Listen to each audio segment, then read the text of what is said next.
Randy menarik Putri Bramasta ke dalam pelukannya, tapi aku hanya tahu satu. Satu baik-baik saja, itu lebih baik daripada tidak sama sekali. Putri Bramasta memegang tangannya, cepat, ceritakan tentang dia. Seberapa cantik dia, seberapa penyayang, seberapa baik. Randy menggendong putri kecil dan meletakkannya di sisi lain, dan dia memeluk Putri Bramasta. Dia ada di pelukanku sekarang. Adapun betapa cantik dan baiknya dia, kamu harus tahu betul. Pria ini akhirnya belajar mengatakan semua hal manis ini untuk membuatnya bahagia. Meskipun dia merasa sangat hangat di hatinya, dia tidak mau menyerah begitu saja dengan mudah. Dia mencubit pinggangnya. Randy, aku serius, bisakah kamu tidak bercanda? Randy menjawab dengan serius, aku juga serius. Mungkin orang lain akan berpikir bahwa Putri Bramasta memiliki banyak kekurangan, tapi dia hanya bisa melihat kelebihannya. Di matanya, dia selalu menjadi bintang paling terang. Kalau begitu, bisakah kamu membantuku menemukan kakak ipar yang cocok? Putri Bramasta mendesah pelan, Dirga sakit hari ini, dan dia terus mengomel tentang ayah kita. Apa? Tubuh Randy menegang. Putri Bramasta tidak memperhatikan kegugupannya yang aneh dan melanjutkan. Aku pikir dia pasti sudah terlalu lama hidup sendiri. Dia terlalu kesepian, jadi dia sakit. Jika seseorang sakit, dia akan menjadi lemah. Ketika dia lemah, dia akan merindukan keluarganya secara alami. Aku pikir dia membutuhkan seseorang untuk menemaninya. Putri Bramasta sepenuhnya memahami perasaan itu. Saat pertama kali datang ke kota Jakarta, dia akan merindukan ibunya setiap kali dia sakit. Ketika dia di rumah, ibunya akan merawatnya dengan baik setiap kali dia jatuh sakit. Ketika dia keluar sendirian, dia harus bertahan sendiri. Randy sedikit santai setelah mendengar penjelasan Putri Bramasta. Selama Dirga tidak secara tidak sengaja membiarkan masalah ini bocor, semuanya akan baik-baik saja. Dia mengusap kepala Putri Bramasta, kamu tidak bisa memaksakan sesuatu dalam suatu hubungan. Jika dia belum bertemu dengan orang yang ingin dinikahinya, tidak ada gunanya kamu memperkenalkan seseorang kepadanya. Putri Bramasta tidak setuju dengan itu. Jika kita tidak memperkenalkan seseorang kepadanya, dia bahkan tidak akan bertemu dengannya. Bagaimana dia tahu bahwa dia tidak ingin menikahinya? Terkadang kamu butuh bantuan dengan takdir, loh. Jika ada orang yang cocok untukmu tahu, atur saja. Siapa tahu, mereka mungkin saling menyukai. Putri Bramasta tiba-tiba tertawa kecil dan melanjutkan, Tuan Randy, ketika kamu pertama kali melamarku, kamu juga jatuh cinta padaku pada pandangan pertama, bukan? Jika dia tidak jatuh cinta padanya pada pandangan pertama, Putri Bramasta tidak akan percaya bahwa seseorang yang sangat teliti seperti Randy akan bertunangan dengan wanita manapun. Randy mengangguk. Dia awalnya tidak menikahi Putri Bramasta karena cinta. Tetapi dia benar-benar menikmati melihat Putri Bramasta dan mengajaknya berkeliling. Dia tidak tahan melihat dia diganggu. Dia ingin melindunginya dari bahaya, yang menyebabkan apapun yang terjadi sesudahnya. Putri Bramasta memeluknya, Tuan Randy, jangan lupa bahwa pernikahan kita dimulai dengan kencan buta. Kalau begitu, aku akan meminta Brian untuk mencari wanita yang cocok. Jika ada, aku akan memintanya untuk menghubungi Dirga. Randy akan berusaha menyenangkan istrinya. Meskipun dia melakukan sesuatu di belakang punggungnya untuk kencan buta, dia tidak dapat menyangkal bahwa pernikahan mereka dimulai dengan kencan buta. Oleh karena itu, ia harus mengakui bahwa kencan buta tidak semuanya buruk. Dimungkinkan untuk menemukan seseorang untuk menghabiskan sisa hidupmu melalui kencan buta. Putri Bramasta bertanya, sayang, kamu pasti bertemu banyak wanita di tempat kerja. Apakah tidak ada wanita yang cocok? Ada. Siapapun yang tidak baik-baik saja tidak akan bekerja untuknya sejak awal. Ada. Putri Bramasta langsung mencubitnya dan berkata, "Beraninya kau bilang ada? Kenapa aku tidak bisa mengatakan itu?" Randy hanya mengatakan yang sebenarnya.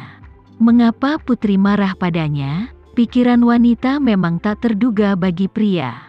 Kamu tidak akan pernah bisa menebak apa itu pemikirannya. Jika aku mengatakan kamu tidak bisa mengatakannya, jadi kamu tidak boleh mengatakannya. Tidak perlu alasan. Putri Bramasta berkata dengan marah. "Oke, aku akan mengambil kata-katamu untuk itu." Randy menurut. Saat mereka berbicara, Putri Bramasta perlahan tertidur di pelukan Randy. Melihat wajah tidurnya yang imut, Randy tidak merasa mengantuk sama sekali. Dia sedang memikirkan bagaimana Hendra terbunuh. Putri, tidak peduli apa, dia harus menjaganya tetap aman kali ini. Bas telepon di nakas bergetar, dan Randy segera mengangkatnya untuk memeriksa. Ada notifikasi untuk email baru. Dia dengan cepat membuka aplikasi email, dan memeriksa email terbaru. Ada beberapa foto terlampir. Ada serangkaian foto diam, tetapi ketika disatukan, itu tampak seperti adegan berlari.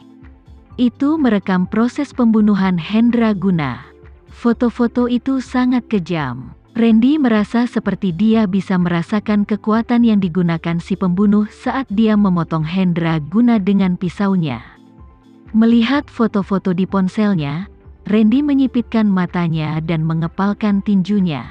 Orang-orang sadis yang sakit ini lebih baik berharap agar dia tidak pernah menemukan mereka. Tepat ketika dia selesai melihat-lihat email, panggilan telepon Rizal masuk. Randy melirik Putri Bramasta dan putri kecil dengan cepat dan memastikan mereka tidur nyenyak, lalu dia berguling dari tempat tidur dan pergi ke balkon untuk menjawab panggilan. Katakan.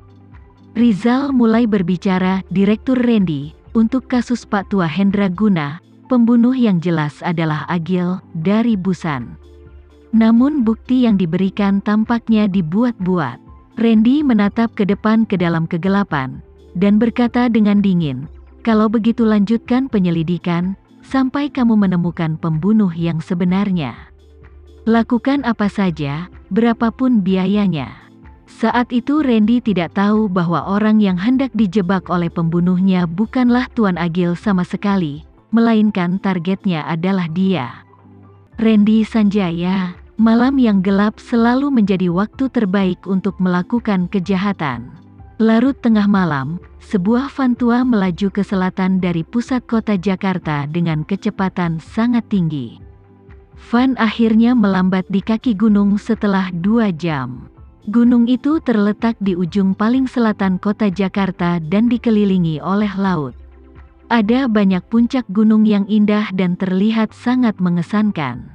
Namun, orang jarang datang ke sini karena belum dikembangkan. Bahkan jika seseorang benar-benar datang, itu akan menjadi pejalan kaki petualang yang aneh atau lebih. Meski begitu, mereka juga tidak sering datang. Setelah van tua itu berhenti, 2 pria besar bersenjata turun dari mobil. Mereka melihat sekeliling untuk memastikan pantai aman, lalu mereka mengeluarkan mayat dari van.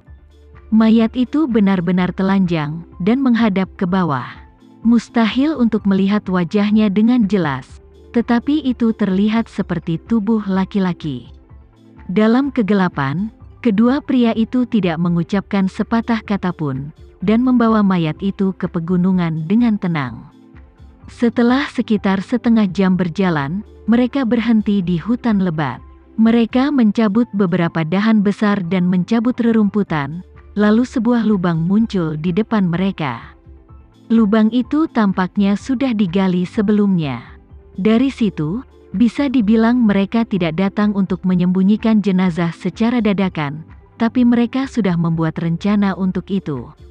Setelah melihat lubang itu, keduanya melemparkan mayat itu ke dalam. Kali ini, mayat itu berguling ke bawah dan wajahnya menghadap ke atas, sehingga wajahnya terlihat. Meski wajahnya tampak pucat, namun ciri-cirinya masih bisa terlihat. Itu adalah salah satu dari dua pria yang dilihat Dirga menculik Hendra Guna melalui kamera pengintai.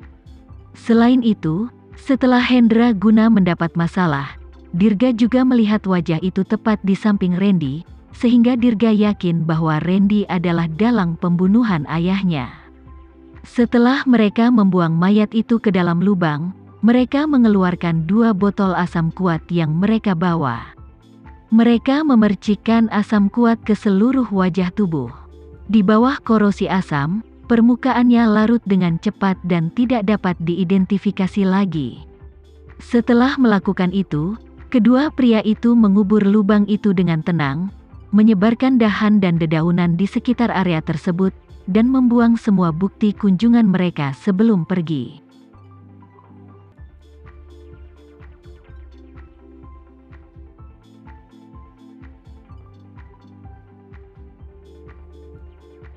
Sekian dulu ya video kali ini, kita lanjutkan lagi videonya di lain waktu.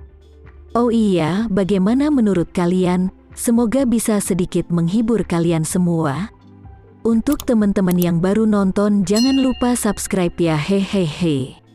Dan kalau teman-teman ada yang ingin gabung langganan, bisa langsung gabung saja untuk dapat fitur yang menarik dan sedikit membantu Mimin. Terima kasih banyak sudah menonton, sampai jumpa lagi, bye.